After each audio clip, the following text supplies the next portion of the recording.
दीर्घ दिनर अंत पर फाइनाली जगार डोरी लगिगला।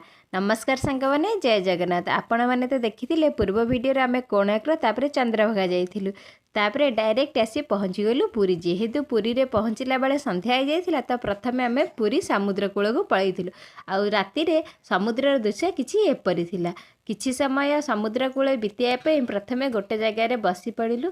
तापर गोटे पर गोटे खाइबा जिनस नहीं आसिलु। प्रथमे झालमुड़ी तापर बाइगणी तापर मक्का शेष रे गोटे चा कपी आमर खाइबा शेष करिथिलु। तापर पाखरे थिबा दुकान गुड़ी को बुलवा को चलीगलु। बहुत सुंदर सुंदर जिनस बिक्री होता। इच्छा होता जमी सबू नहीं जावाक से आम किसी जिनस बाछि आनलु। तापर होटेल चली आसिलु।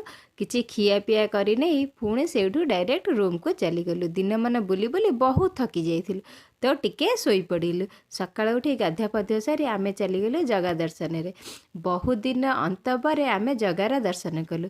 सतेरे जगार डोरी बिना पुरी जीवा कौन संभव कि? लोक तो पुरी जाइके बिना दर्शन रे चली आसुचंदी। घर आ गेलु जन्म हवा पर एइटा थिला आम समस्तଙ୍କର प्रथम दर्शन। मन भितर अनेक गुड़िए कोह दुख कष्ट चापी रखी ता दर्शन करने जाइथिली। भाभी देखा हेले सब कथा खोली कहीदेवी किंतु एडिके मनुआ ठाकुर से ताकू देखिबा मात्रे सब कुआडे मन भितर उभेईगला। सतेरे ता लीला अपार। प्रथमे जगा दर्शन करिनेलु तापरे बेढ़ा परिक्रमा सारी बड़दाण्ड रे किछि समय बितेइलु। एथर सिना किछि समय बितेकी पळौछि आउ थरे आसीबी आ पुरी रे बाकी रहिथिबा स्थान गुड़िक बुली जीवी। वीडियोटी भल लाइक शेयर सब्सक्राइब रहिली। जय जगन्नाथ।